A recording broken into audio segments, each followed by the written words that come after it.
नमस्कार, ABS institute में आप सबका एक बार फिर से स्वागत है। मैं शुभम शर्मा फिर से एक नई वीडियो और नए टॉपिक के साथ आपके सामने हाजिर हुआ हूँ। चैनल पर नए हों तो सभी से अनुरोध है कि चैनल को सब्सक्राइब कर लें, लाइक कर लें, शेयर और कमेंट ज़रूर करें ताकि मैं और अच्छे से बनाने की कोशिश करूँ, कुछ और नया बताने की कोशिश करूँ।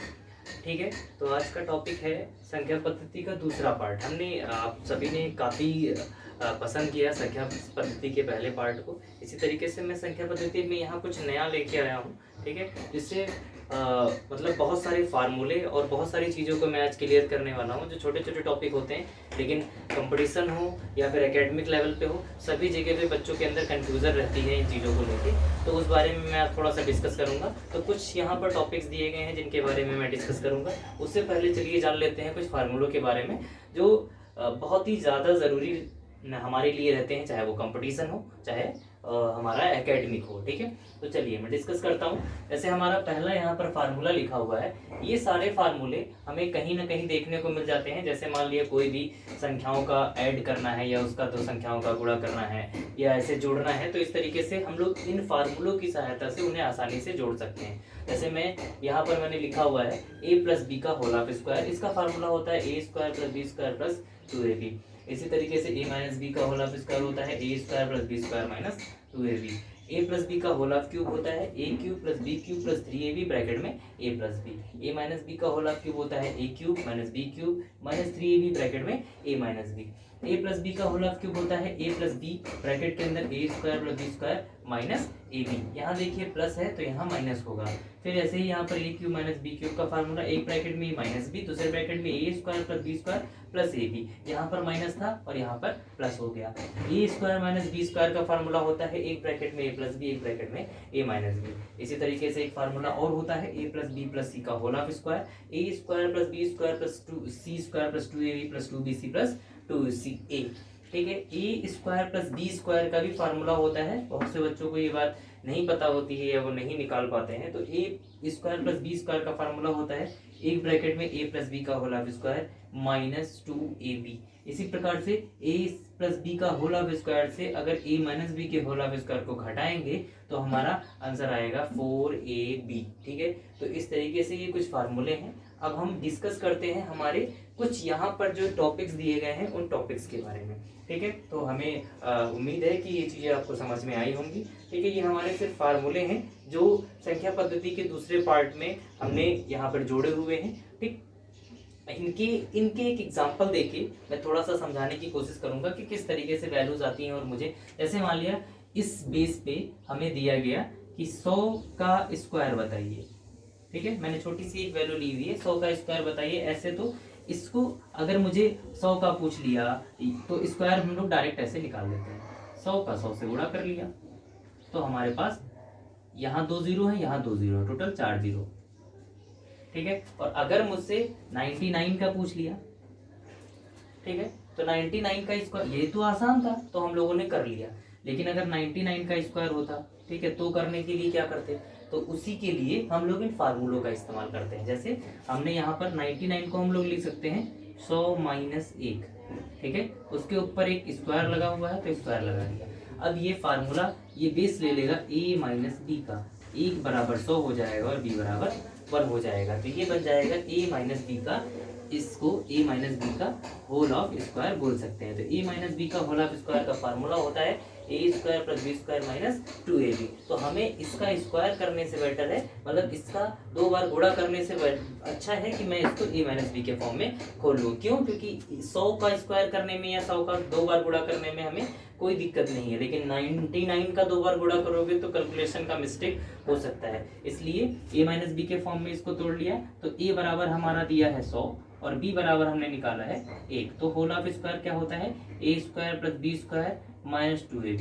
ए square plus B square minus 2ab, a की जगह पे 100 रखेंगे, 100 का स्क्वायर किया प्लस b की जगह 1 रखा, 1 का स्क्वायर किया माइनस 2, a की जगह 100 हो गया और b की जगह 1 हो गया। 100 का स्क्वायर वही बात आई, 100 का स्क्वायर जैसे हमने अभी निकाल के यहाँ पर रखा हुआ है तो हो जाएगा 1 4 4 जीरो हो जाएंगे। 1 का 1 स्क्वायर होता है, 1 का कितनी बार भी गुणा किया जाए, कितनी बार भी भाग किया जाए 1 ही आता है।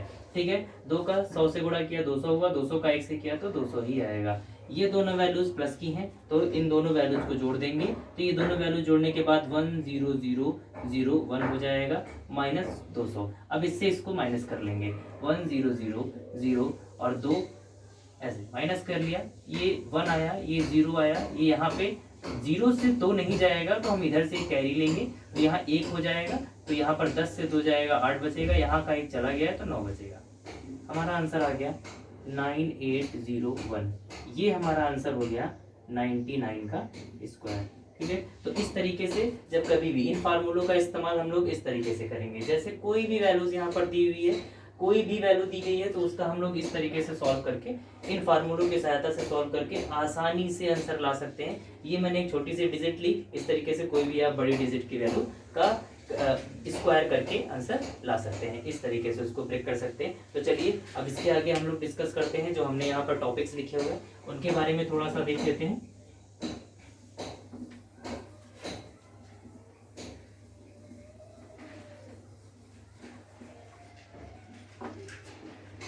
चलिए, जैसे पहला टॉपिक यहाँ लिखा हुआ है,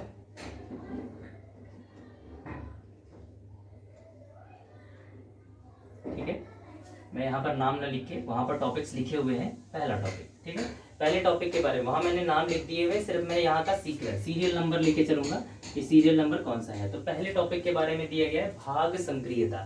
ठीक, भाग सक्रिय का मतलब क्या है कि किस प्रकार से भाग होता है या क्या क्या चीजें होती हैं। तो हमारे पास एक हम लोगों ने पढ़ा हुआ है भाज्य बराबर, अगर नहीं पढ़ा है तो हम बताते हैं, भाज्य बराबर होता है भाजक गुणे भागफल प्लस शेषफल। इसका सेंस यहाँ पर ये है, पहले भाग सक्रिय का मतलब ये है कि जब हम लोग भाग या डिवाइड करते हैं तो उसमें कौन कौन सी चीज होती है जिससे हमें एक भाज्य मिलता है। ठीक है, इस प्रकार के सवाल ये पूछे जाते हैं कि मान लिया एक संख्या को इससे भाग किया जाता है, ठीक है, हमारा भागफल इतना बचता है, ठीक है, तो शेषफल कितना बचेगा। ठीक है, तो शेषफल कितना बचेगा, ये शेषफल दे दिया तो हमारा भागफल दे दिया, और भाजक पूछ लिया क्या कि मान लिया किसी संख्या का भाज्य कितना है, ठीक है, इसको इससे भाग देने पे इतना आता है, शेषफल इतना बचता है, ठीक है, उसके बाद में इसका भाज्य बताया जाए। ठीक है, तो इस प्रकार से हर बार कहीं ना कहीं से फार्मूले निकल के आते हैं। बच्चों को इस फार्मूले को याद करने में बहुत ज्यादा दिक्कत होती है, तो याद करने के लिए सिंपल सा तरीका है, हम लोग एक भिन्न के मिक्स फ्रैक्शन जिसको बोलते हैं मिश्रित एक लेंगे, मिश्रित भिन्न लेंगे। ठीक है, तो मिश्रित भिन्न को हम लोग ऐसे लिख सकते हैं, ए लिखा, बी लिखा और सी लिखा, या ऐसे एक एग्जांपल के रूप में ऐसे लिख देते हैं हम लोग 2 सही 3/4 ऐसे करके। इसी तरीके से मैंने यहाँ पर ये लिखा हुआ है 1 सही b/c। ठीक है, तो इस प्रकार से ये लिखा हुआ है, तो इसकी तुलना हम लोग इससे कर सकते हैं। कैसे? भाज्य क्या होता है? भाज्य होता है हमारा जो संख्या मतलब ऐसे बोल सकते हैं कि जो संख्या भाग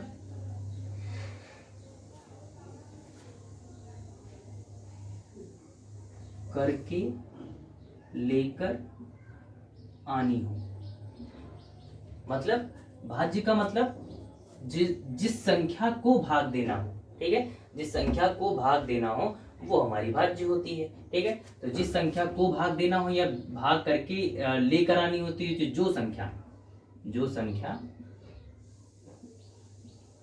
भाग करके लेकर आनी हो, या फिर जिस संख्या को या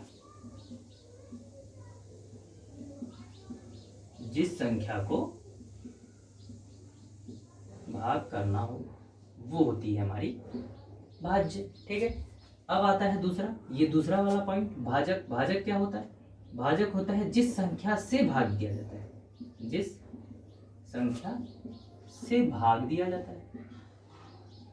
ठीक है, जिस संख्या से भाग दिया जाए वो भाजक होता है।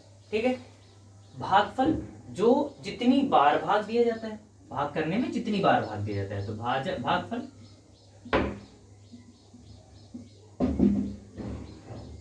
जितनी बार या टाइम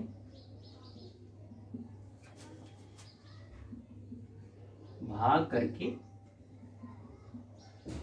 संख्या को लाया जाए।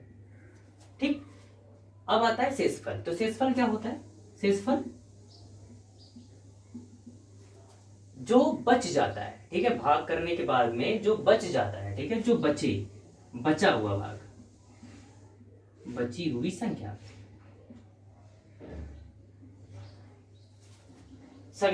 जो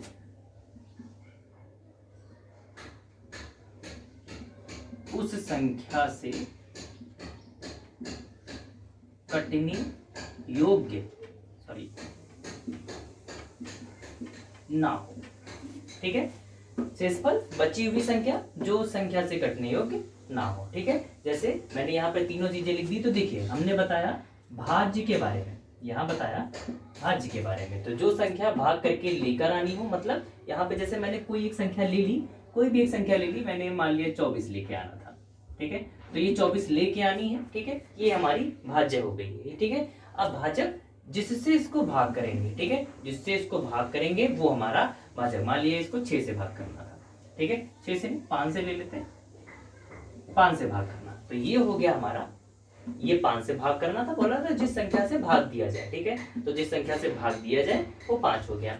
अच्छा, भागफल, जब भागफल जितनी बार इसका टेबल पढ़ेंगे, जो संख्या जैसे 24 लेके आना है तो 24 के नियर अबाउट ही हम लोग करेंगे, तो 5 चक्कू 20, ये 4 आ गया, ये 4 हमारा क्या हो गया, भागफल हो गया। शेषफल 20 से भाग करने पे अगर हम यहाँ पे एक ऐसे लिखते हैं, ठीक है, यहाँ ए लिखा था, यहाँ बी लिखा था, यहाँ तो 24 से मैंने भाग किया, तो 5 चौको 20, 4, ये इतना आया निकल के हमारा, ठीक है। तो जिस संख्या को भाग दिया जाए वो भाज्य, मतलब बीच वाली संख्या हमारी भाज्य हो गई, ठीक है। जिस संख्या से भाग दिया जाए, जिस संख्या से भाग दिया जा रहा है वो हमारा भाजक हो गया। फिर भागफल, जितनी बार भाग करके संख्या को लाया जाए, तो जितनी बार भाग करके कितनी बार भाग किया गया, 4 बार लेके गए हैं, तो 4 हमारा भागफल हो गया। शेषफल क्या हुआ, बची हुई संख्या जो कटने योग्य, उस संख्या से कटने योग्य ना हो, देखो उस संख्या से 4 नहीं कट सकता, ठीक है, तो जब नहीं कट सकता तो वो हमारा क्या हो जाएगा, शेषफल। तो ये हमारा आ गया शेषफल, ये आ गया भागफल, ये आ गया हमारा भाज्य, और ये आ गया हमारा भाजक। तो इसी तरीके से यहां पर भी, तो हम अगर इसको लिखना चाहेंगे तो इसको ऐसे ही तो कुछ लिखेंगे, क्या लिखेंगे हम लोग, लिखेंगे तो लिखेंगे 4 सही 4/5, ऐसे ही तो कुछ लिखेंगे। तो ये पहला वाला जो टर्म लिखा गया है वो क्या है हमारा, पहला वाला टर्म हमारा क्या हो गया, ये वाला आया है भागफल, तो ये हो गया हमारा भागफल। फिर ये भाजक है, ये भाजक, तो ये भाजक सी वाला, ये हो गया सी हमारा भाजक। शेषफल हमारा बी आया है, तो ये हमारा बी बन गया। भाज्य जो संख्या हम लोग लेके चले, कोई भी संख्या, नंबर ले सकते हो, तो नंबर इज इक्वल टू क्या निकल के आ गया, क्या, सी इंटू ए प्लस बी। तो इस तरीके से हमारा अगर कभी सवाल दिया जाता है, तो हमें अगर मान लिया नंबर पता है, कौन सी संख्या लेके आनी है, ठीक है, डिजिट यहाँ पर दी गई है, तो नंबर पता है, अगर इसमें से कोई भी एक चीज पता है, तो हमको पता है कि जो प्लस का होता है वो इधर आके माइनस का हो जाता है, जो मल्टीप्लाई में होता है वो इधर आके डिवाइड में हो जाता है। तो हम में से किसी भी चीज, मान लिया 1 2 3 4 चीजें हैं, तो चौथी चीज निकालने के लिए मेरे पास 1 2 3 4 चीजें हैं या 4 संख्याएं हैं, तो उसमें से कोई 3 तो पता होगी, ठीक है, और जब तक 3 नहीं पता होंगी तब तक हम वैल्यू नहीं निकाल सकते। तो कोई 3 पता होंगे तो चौथी की वैल्यू निकाल सकते हैं, ठीक है, या मान लिया 2 3 4 पता हो तो पहली की निकाल सकते हैं, 1 2 3 पता हो तो चौथी निकाल सकते हैं, 4 1 2 पता हो तो तीसरी निकाल सकते हैं। ऐसे करके कोई भी एक वैल्यू पता होगी तो हम आसानी से कुछ भी निकाल सकते हैं। तो यहाँ पर हमने नाम लिख दिए हैं, ठीक है, इसको क्या बोलते हैं, इस प्रकार से हम इस चीज को कर सकते हैं। अच्छा, उसके आगे एक नया टॉपिक है लासा। तो लासा के बारे में बात करते हैं। चलिए, दूसरा टॉपिक है हमारा लासा। लासा के बारे में सभी लोग जानते हैं, लासा बोले या एलसीएम बोले, तो लासा क्या होता है, किस प्रकार से चीजें होती हैं लासा में। लासा में कोई भी 3 वैल्यूज 4 वैल्यूज 2 वैल्यूज ऐसे दे दी जाती हैं और बोला जाता है कि उसमें उसका लासा निकालो, ठीक है। तो लासा का मतलब यहाँ पर ये होता है कि कोई भी वैल्यू अगर मुझे दी गई है तो उसका एक ऐसी संख्या निकालनी होती, बड़ी से बड़ी, जो वो दोनों से डिवाइड हो जाए, ठीक है, एक ऐसी संख्या निकालनी होती है, जैसे मैंने एग्जांपल के रूप में एक ऐसी संख्या, लासा का मतलब एक ऐसी संख्या निकाल के दो, लघुत्तम समापवर्तक उसको बोलते हैं। ठीक है, तो एक ऐसी संख्या निकाल के उसको दो कि जिस संख्या से वो दोनों संख्याओं से पूरी तरीके से डिवाइड हो जाए। जैसे मैंने यहाँ पर एक छोटा सा एग्जांपल लेते हैं, जैसे मैंने लिया 12। ठीक है, मेरे पास दो संख्याएं हैं 12 और 24। ठीक है, तो ऐसी संख्या इन दोनों के बीच की ऐसी बड़ी से बड़ी संख्या निकाल के देनी है। ठीक है, ताकि इन दोनों से वो संख्या पूरी तरीके से कट जाए। ठीक है, तो अगर मुझे लासा निकालना है, कोई भी वैल्यू मतलब किसी भी वैल्यू का निकालना है लासा, तो हम क्या करते हैं, उन दोनों संख्याओं को एक साथ लिखते हैं और एक साथ लगाने के बाद में ये सामान्य बोल सकते हैं कि साधारण लासा निकालने के लिए गुणनखंड विधि होती है। ठीक है, ये जो ऐसे बनाया गया है इसको गुणनखंड विधि बोलते हैं। ठीक है, तो इस विधि से, गुणनखंड विधि से हम लोग लासा निकाल रहे हैं, तो गुणनखंड विधि से LCM। ठीक है, तो गुणनखंड विधि से एलसीएम निकालना है, कैसे निकालेंगे, तो हमने पहले वाली वीडियो में इस बारे में चर्चा किया हुआ है कि कौन सी संख्या किससे कटेगी। तो हम लोग शुरुआत हमेशा करते हैं 2 3 4 5 6 डैश डैश डैश, मतलब शुरुआत हम लोग 2 से काटने की करते हैं, फिर उसके बाद में धीरे धीरे आगे बढ़ाते रहते हैं। ठीक है, तो चलिए 2 से काटते हैं, संख्या 2 से कट जाएगी आसानी से, तो 2 छंग 12, 2 से ये भी कट जाएगा, तो 2 से ही काट लिया। अभी बहुत सारे बच्चों को ये पता नहीं होता है कि ये कैसे कट गया 24। ठीक है, तो किसी को, क्योंकि 2 के टेबल में तो 24 आता नहीं है, तो उसमें हम क्या करेंगे कि इसको भाग करके देख लेंगे।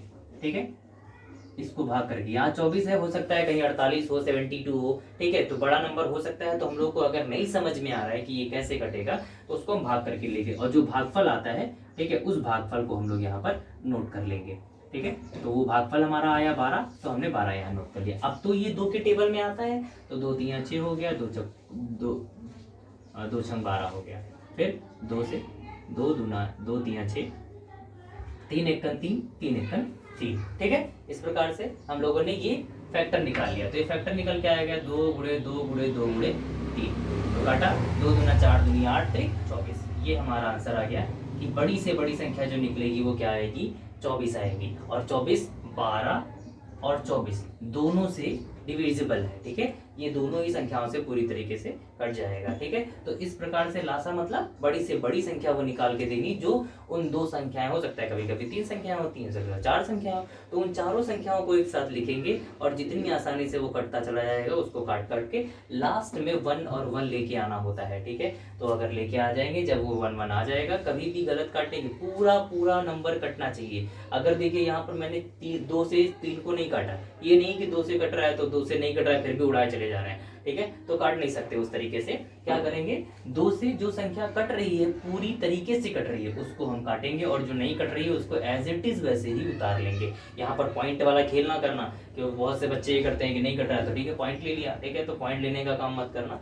2 से इसको जो संख्या कट रही होगी उसको आसानी से 2 से काट लेंगे। ठीक है, जो नहीं कट रही होंगी उसको आगे बढ़ाते जाएंगे। ठीक है, कभी कभी प्राइम नंबर लास्ट में आ जाता है, जैसे 3 और 3 आ गया है, वो 3 से ही डिविजिबल है। 7 आ गया तो 7 7 से ही डिविजिबल, 11 आ गया तो 11 11 से ही डिविजिबल होगा। ठीक है, तो ऐसे नंबर्स आते रहेंगे। तो इस प्रकार से हम एक और नई वीडियो बनाएंगे, तो उसमें हम इन चीज़ों को और थोड़ा विस्तार से बताने की कोशिश करेंगे। नेक्स्ट टॉपिक हमारा है मासा। ठीक है, इसको भी गुणनखंड विधि से हम लोग निकालते हैं मासा। कौन सी विधि से, गुणनखंड विधि से मासा एचसीएफ। अच्छा, एचसीएफ में वह छोटी से छोटी संख्या निकालने की कोशिश करते हैं। ठीक है, निकालते हैं जिससे ये दोनों संख्याएं, मान ली यही मैंने संख्या ले ली 12 और 24, थोड़ा चेंज कर लेते हैं, 18 और 36 ले लिया मैंने।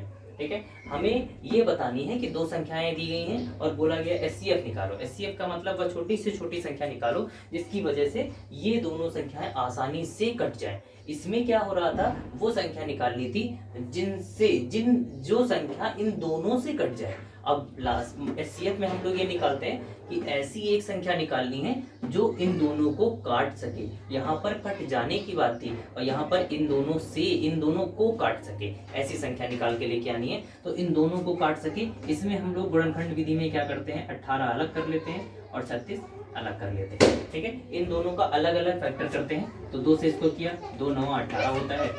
3 से किया, 3 तक का 9 होता है, 3 एकन 3 होता है। फिर यहाँ 2 से किया, 2 से 2 एकन 2, 2 अट्ठे 16। फिर 2 से किया, 2 9 18, 3 तक का 9 और 3 एकन 3 हो गया। ठीक है, तो 18 का वैल्यू निकल के आ गया 2 3 और 3। और 36 का निकल के आ गया 2 2 और 3 और 3, ठीक है। इस प्रकार से 18 की वैल्यू निकल के आ गई और 36 की वैल्यू निकल के आ गई। अब देखो इसमें क्या करते हैं, एचसीएफ में हम लोग एक वर्ड ऐड कर सकते हैं समझने के लिए कि कॉमन, ठीक है। कॉमन का मतलब यहाँ पर क्या हुआ कि जो दोनों में हो, जो दोनों में जो ये नंबर से फैक्टर निकले हैं, जो गुणनखंड निकले हैं, वो दोनों में होने चाहिए। अगर दोनों में है वही हमारा एचसीएफ बनाएंगे। तो देखिए 2 यहाँ पर 1 है, यहाँ पर भी 2 1 है, तो हमने 1 2 इन जोड़े में से 1 2 निकाल के लिख लिया।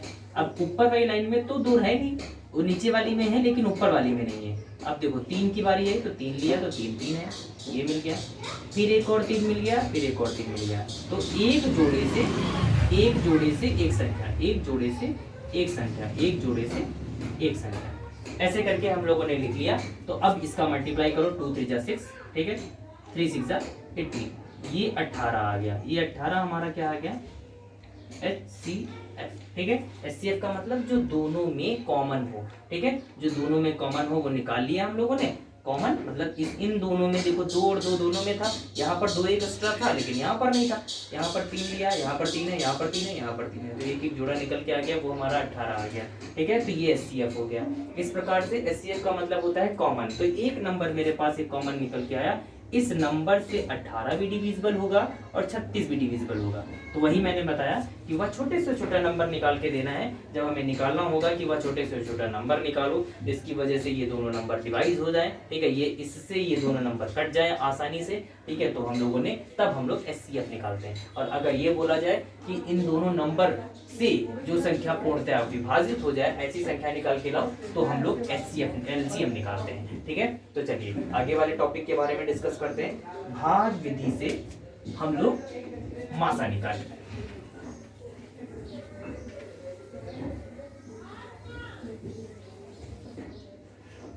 भाग विधि से मासा निकालेंगे। तो चौथा टॉपिक है हमारा भाग विधि से मासा निकालना। भाग विधि से मासा निकालने का क्या मतलब हुआ, अभी तक तो हम लोग मासा आसानी से निकाल रहे थे गुणनखंड विधि से, अब हम लोग भाग विधि से मासा निकालेंगे। भाग विधि से मासा निकालने के लिए बच्चे बहुत कंफ्यूज रहते हैं, हमेशा कुछ ना कुछ गलत कर देते हैं, ठीक है। तो भाग विधि से मासा निकाला कैसे जाता है वो देखिए निकालते हैं। तो हमने 2 संख्याएं ले ली, फिर छोटी छोटी संख्याएं लेते हैं ताकि आसानी से सब लोगों को समझ में आ जाए। तो हमने ले लिया 9 ले लिया और सॉरी एक 12 ले लिया और एक ले लिया कोई भी और दूसरा नंबर ले लेते हैं, 34 ले लेता हूँ, नहीं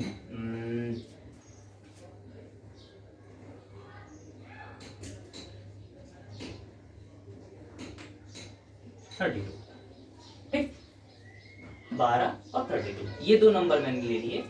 अब हमने भाग विधि से मासा निकालना है। तो क्या करते हैं, भाग विधि में अगर 2 नंबर हो 3 नंबर हो, ठीक है, तो हम लोग क्या करते हैं कि जो नंबर दिया होता है, एक और नंबर ले लेता हूँ 40, ठीक है, ये 3 नंबर मैंने ले लिए। अब 3 नंबर में क्या होते हैं, जो सबसे कम वैल्यू होती है, जिसकी वैल्यू सबसे कम होती है, जैसे 12 हुआ, 32 हुआ, 40 हुआ, इन तीनों में जो सबसे छोटा होता है, ठीक है, उससे बड़े वाले नंबर को भाग करते हैं, उससे बड़े वाले नंबर को क्या करते हैं, भाग करते हैं, ठीक है। तो जब भाग करेंगे तो क्या हो जाएगा कि यहाँ पे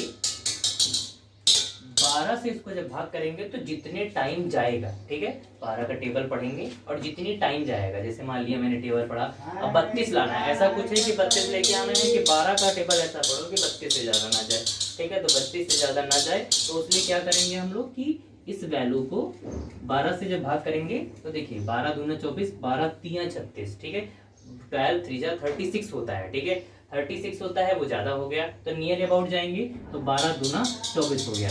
इस प्रकार से अब हम लोग इसको माइनस करेंगे, जब माइनस करेंगे तो ये 12 से 4 गया 8 बचा, कितना बचा 8 बचा, ये 8 आया हमारा शेषफल। अब शेषफल, इस शेषफल से इस वाले नंबर को हम लोग भाग करेंगे ऐसे, ठीक है। अब 8 से फिर नियर अबाउट देखेंगे तो ये 12 2 टाइम ज्यादा हो जाएगा, 1 टाइम लेके जाएंगे तो 8 1 जा 8, यहाँ बचा 4 हमारा, फिर हमारा एक शेषफल बच रहा है, इस शेषफल से इसको भाग करेंगे, ठीक है। तो जब इसको भाग करेंगे तो 4 दूनी 8, जिस नंबर से ये संख्या पूरी तरीके से डिवाइड हो जाएगी, ठीक है, उस नंबर से जो डिवाइड हो जाएगी उस वही नंबर हमारा एचसीएफ होता है, ठीक है। एचसीएफ तो होता है, लेकिन अगर मान लिया और भी एक नंबर है, ठीक है, तो और भी नंबर है तो उस नंबर जो ये जिससे पूरी संख्या डिवाइड हुई है उससे उस नंबर को डिवाइड करेंगे। तो ये पूरा कट जा रहा है, अगर कट जा रहा है आसानी तो सीधी बात है एचसीएफ बराबर कितना आ जाएगा, 4 आ जाएगा, क्योंकि 4 से ही तो डिविजिबल हुआ पूरी तरीके से। लेकिन अगर डिवाइड ना होता, ठीक है, अगर अब भी डिवाइड ना होता तो हम लोग और एक बार करते, ठीक है, और करते ऐसे ही हम लोग इसको भी करते, करने के बाद में जिस नंबर से भी पूरी तरीके से विभाजित हो रही होती वो तुम्हारा एचसीएफ आता, ठीक है। तो इस प्रकार से एक और एग्जांपल देख लेते हैं। जैसे हम लोगों ने एक लिया ऐसे करके, ठीक है, तो ये एक एग्जांपल लिया, ठीक है। तो इसमें हम लोग भाग करते हैं सबसे पहले 26 से 52 को, ठीक है, 2 बार ये जाएगा नहीं, ठीक है, जब 2 बार जाएगा नहीं तो 2 बार करके देख लेते हैं, अगर जाएगा तो ठीक है, 2 बार जाएगा नहीं तो एक बार करके देखते हैं। तो आ जाएगा 26, 12 से 6 गया 6, यहाँ 4 बचा, 4 से 2 गया 2, 4 से 2 गया तो 2 बचा, 26 से इसको भाग किया, 26 आ गया, ये निकल के हमारा आ गया 26।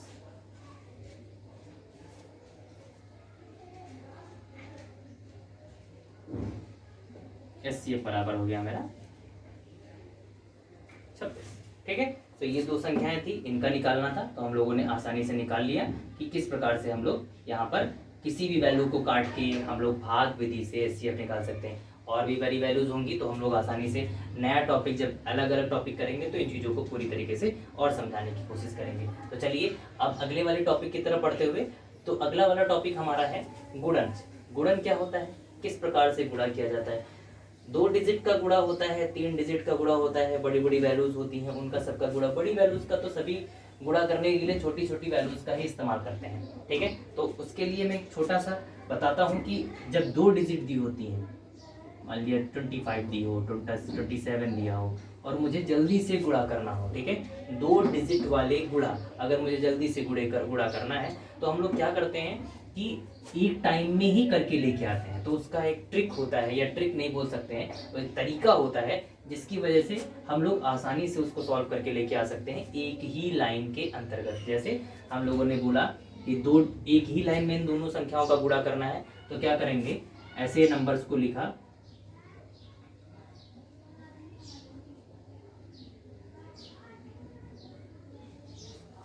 और ये तरीका इस्तेमाल करते हैं, क्या, पहले नंबर का पहले नंबर से गुणा करते हैं, ठीक है।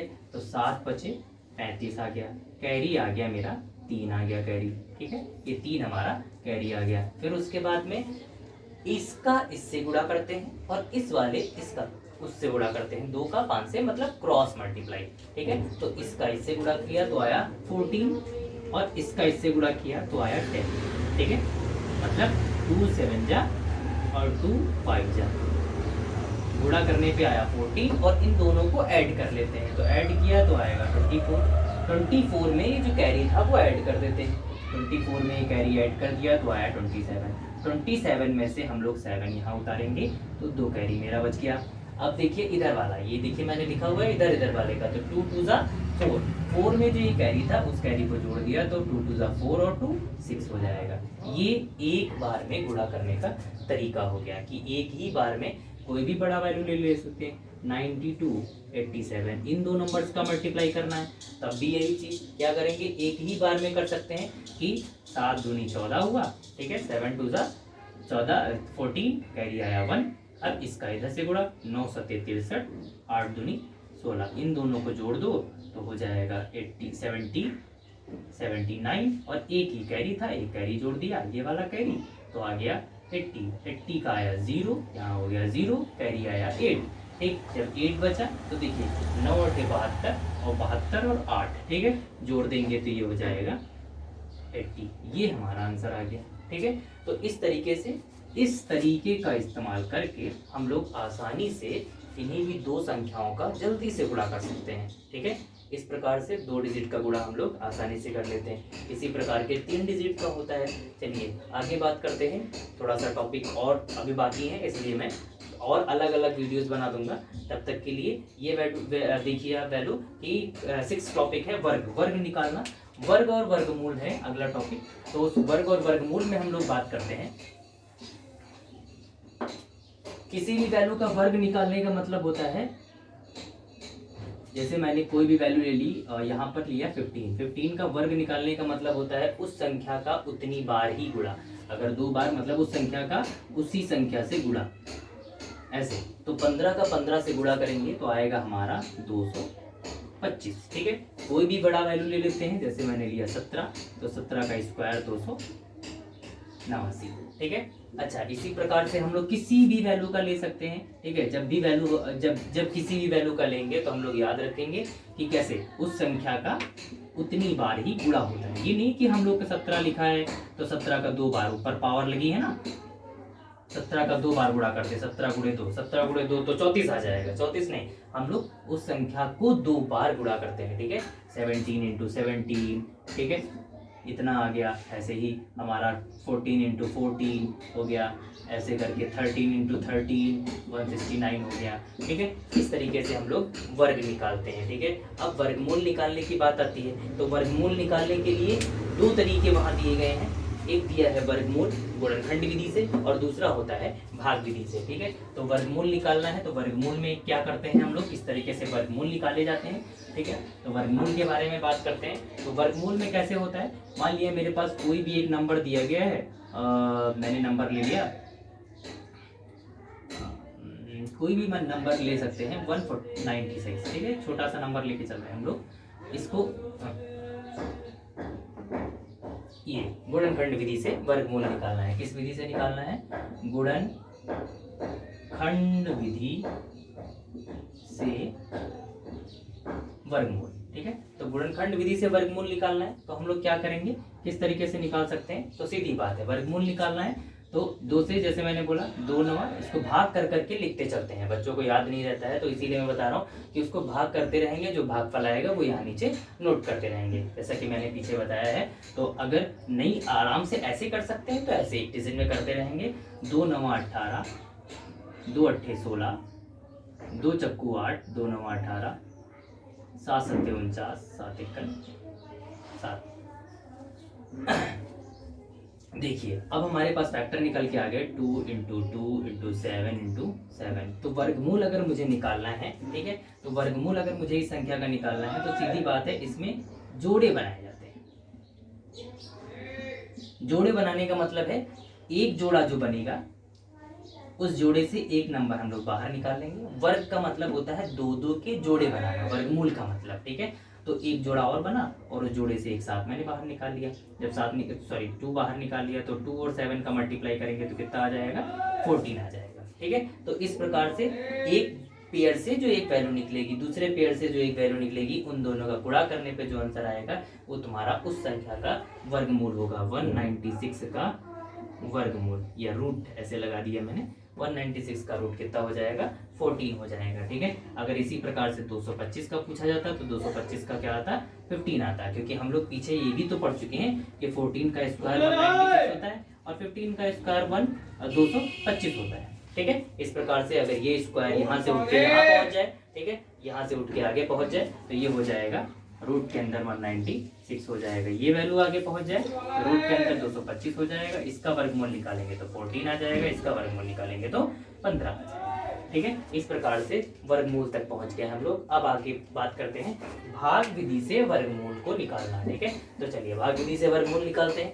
ठीक है, ये भी बहुत से बच्चों के अंदर एक कंफ्यूजन होती है इन चीज़ों को लेके कि भाग विधि से वर्गमूल किस तरीके से निकालते हैं। ठीक है, हम लोग एक नए टॉपिक नेक्स्ट वीडियो में हम लोग सॉल्व करेंगे। जो अनसॉल्व पेपर आते हैं, एग्ज़ाम आने वाले हैं बच्चों के, हाई स्कूल के और इंटर के, तो उनके लिए बहुत ज़्यादा ज़रूरी है कि अपने अनसॉल्व पेपर को प्रॉपर तरीके से लगाते रहें। ठीक है, ताकि अच्छे से नंबर गेन कर सकें। ठीक है, तो चलिए अब अगले टॉपिक के बारे में हम लोग डिस्कस करते हैं, जो है भाग विधि से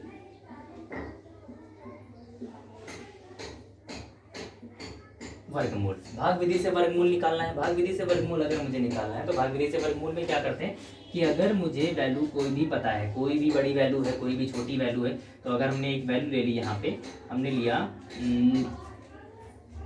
441, ठीक है, भाग विधि से इसका वर्गमूल निकालना है, ठीक है। तो 441 एक मैंने नंबर लिया, हम लोग क्या करते हैं उस नंबर में बैक साइड से पीछे की तरफ से जोड़े बनाते हैं, ठीक है, पीछे की तरफ से जोड़े बनाते हैं। जब वो जोड़े बनाते हैं तो जोड़े से जो नंबर आगे बच जाता है, ठीक है, उस नंबर में ऐसी दो संख्याओं का उस संख्या का उतनी बार ही ऐसी एक संख्या लेते हैं, ऐसी एक संख्या लेते हैं जिसका उससे ही गुणा करने पे 4 आए या 4 के नियर अबाउट आए, मतलब वो संख्या है या उसके नियर अबाउट कुछ है, ठीक है। तो जैसे मैंने यहाँ पर लिया तो 4 लाने के लिए क्या 2 वही संख्या लेनी है, वही संख्या का उतनी बार ही गुणा। तो 2 लिया तो 2 का 2 बार गुणा, अगर 4 लिया होता तो 4 का 4 बार गुणा, 6 लिया होता तो 6 का 6 बार गुणा, ठीक है। ऐसे करके यहाँ पर हम लोग वैल्यू लेते हैं, ठीक है। तो जो संख्या मैंने 2 ली तो 2 2 जा 4 होता है, तो 2 2 जा 4 होता है, ठीक है। और जो संख्या हम लोग लेते हैं उस संख्या को 3 बार लिखते हैं, एक यहाँ एक यहाँ एक यहाँ पे, ठीक है। ऊपर वाला हमारा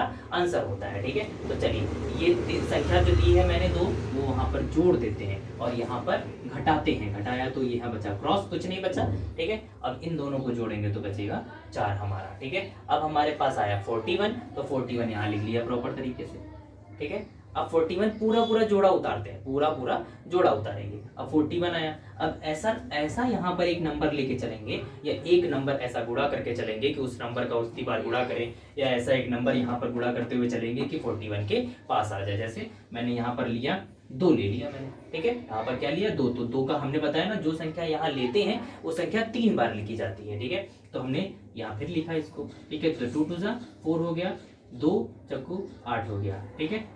8 और 4 84 तो ज्यादा हो गया, ठीक है। तो हमने क्या किया 84 ना लेके यहाँ 1 बार किया, 1 1 1 1 1 जा 1 1 4 जा 4, देखिए 41 आ गया, 1 1 1 एक संख्या को 3 बार लिखते हैं, ठीक है। तो ये 41 आ गया, ये कट गया, ये पूरा कट गया, हमारा आंसर आ गया 21। तो ये हो गया एचसीएफ, किसका एचसीएफ हो गया 41 का। तो कितना आया एचसीएफ 41 का 21, ठीक है। ये हो गया मेरा भाग विधि से, ये जो भाग विधि से वर्गमूल निकाला गया है, ठीक है। इसी प्रकार कोई भी बड़ा नंबर ले सकते हो, जैसे मैंने 484 ले लिया, ठीक है, ठीक है। अब 484 ले लिया तो 484 ले लिया तो इसमें भी सेम वैसी तरीका क्या करेंगे, बैक साइड से जोड़े बनाए, ठीक है। बैक साइड से जोड़े बनाने के बाद जो संख्या बच रही है, ठीक है, उस संख्या को लाने के लिए मैं एक ऐसी संख्या लूंगी जिनका उतनी बार गुणा किया जाए, ठीक है, कि 4 आ जाए या 4 के नियर अबाउट आ जाए। तो मेरे पास मैंने लिया 2, तो 2 लिया तो दूसरी संख्या को 3 बार लिखा जाएगा ऐसे करके। तो 2 2 जा 4 हो रहा है, ये यहाँ उतार दिया, यहाँ पर घटाया जाता है तो ये घट गया, तो ये क्रॉस कुछ नहीं बचा, यहाँ जोड़ा जाएगा तो ये 4 बचा, ठीक है। अब हमने ये पूरा जोड़ा यहाँ उतार दिया, फिर क्या भाग करेंगे, अब हमें इस संख्या का ऐसी संख्या से गुणा करना है कि यहाँ पर 84 आ जाए। तो हमने फिर से 2 लिया, 2 2 जा 4, 2 4 जा 8, देखिए पूरी संख्या डिविजिबल अगर नहीं हो रही होती तो हम और आगे बढ़ते, ठीक है। तो 2 और उस संख्या को कितनी बार 2 बार यहाँ हो गया, 1 बार और, तो आंसर कितना आ गया हमारा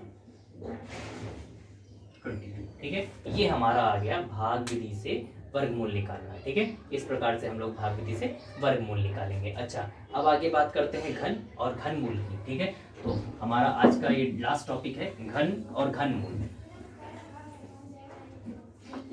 घन और घनमूल के बारे में बात करेंगे। तो घन क्या होता है, घन के बारे में बात करेंगे तो एक संख्या मैंने संख्या ले ली, कोई भी एक संख्या ले लिया मैंने, ठीक। क्या संख्या ले ली, जैसे एक संख्या ले ली a की पावर 3 मैंने ले ली। अब इस संख्या को a की पावर 3 मैंने ले लिया, या कोई भी एक नंबर ले लिया, उस नंबर को क्या करेंगे, जैसे 3 ले लिया तो 3 का घन का मतलब होता है उस संख्या को 3 बार गुणा करना, ठीक है। तो 3 की पावर 3 हो गया, तो 3 गुणे 3 हो गया, 3 त्रिका 9 त्रिक, 3 त्रिका 9 त्रिक 27, ठीक है। तो 3 की पावर 3 का क्यूब कितना आ गया 27, ठीक है। ऐसे ही कोई और नंबर ले लिया, 4 को 3 बार गुणा कर दिया, तो 4 इंटू 4 इंटू 4, तो 4 चक्कू 16 चक्कू 64, ये नंबर ही निकल के आ गया। ऐसे ही घन निकालने का, तो घन का मतलब ही होता है उस संख्या का 3 बार गुणा, ठीक है। तो किसी भी संख्या का 3 बार अगर मुझे गुणा करना है तो हम लोग घन निकालते हैं, ठीक है। तो हमसे बोला जाएगा, उसको क्यूब बोलते हैं, इंग्लिश में क्या बोलते हैं, क्यूब बोलते हैं, ठीक है। तो अगर क्यूब निकालना है तो उस संख्या को 4 ले लिया, 5 ऐसे ही 5 का क्यूब कर लो, 5 गुणे 5 गुणे 5 कर लिया तो 5 25 पंचे 125 आ जाएगा। ठीक है, तो ये हमारा आ गया घन। अगर इसी तरीके से मुझे घन मूल निकालना है, ठीक है, तो घन मूल निकालने के लिए क्या करते हैं हम लोग, घन मूल में जैसे वर्गमूल में हम लोग 2-2 के जोड़े बनाते हैं, और घन मूल अगर मुझे किसी संख्या का निकालना है तो उसके हम लोग कितने कितने जोड़े बनाने पड़ेंगे, 3-3 संख्याओं के जोड़े बनाने पड़ेंगे। जैसे मैंने यहाँ 125 ले लिया, ठीक है, तो 125 को 5 से डिवाइड करेंगे तो 5 दूनी 10, 5 25, फिर 5 से किया तो 5 25, 5 एकन 5 हो गया। अब 5 गुणे 5 गुणे 5, अब इसका अगर मुझे घन मूल निकालना है, क्या निकालना है, घन मूल। अगर मुझे घन मूल निकालना है तो घन मूल निकालने के लिए क्या 3-3 के जोड़े बनाने पड़ेंगे, तो यहाँ 3 ऐसे लगा दिया तो 3-3 के जोड़े निकलेंगे, तो एक ही जोड़ा तो निकल के आ गया। तो मतलब ये जो संख्या है 125 वो किसका घन मूल है, ठीक है, इसका घनमूल क्या होगा, 5 होगा। ठीक है, तो अगर 5 का क्यूब बताना होगा तो 5 का क्यूब मतलब 5 गुणे 5 गुणे 5 तो 125 आ गया, और 125 का घन बताना होगा तो क्या आ जाएगा हमारा, 5 आ जाएगा। ठीक है, तो इस प्रकार से ये आज का आखिरी टॉपिक था। अगर चैनल पर नए हैं सभी लोग तो सभी से उम्मीद है कि आज का टॉपिक आप सभी को पसंद आया होगा। अगर चैनल पर नए हैं तो सब्सक्राइब करें, लाइक करें, शेयर और कमेंट जरूर करें, ताकि मैं और अच्छे से आप सभी को और ढंग से चीज़ों को बताने की कोशिश करूं। ठीक है, तो आज के लिए यहाँ तक ही, और तब तक के लिए धन्यवाद।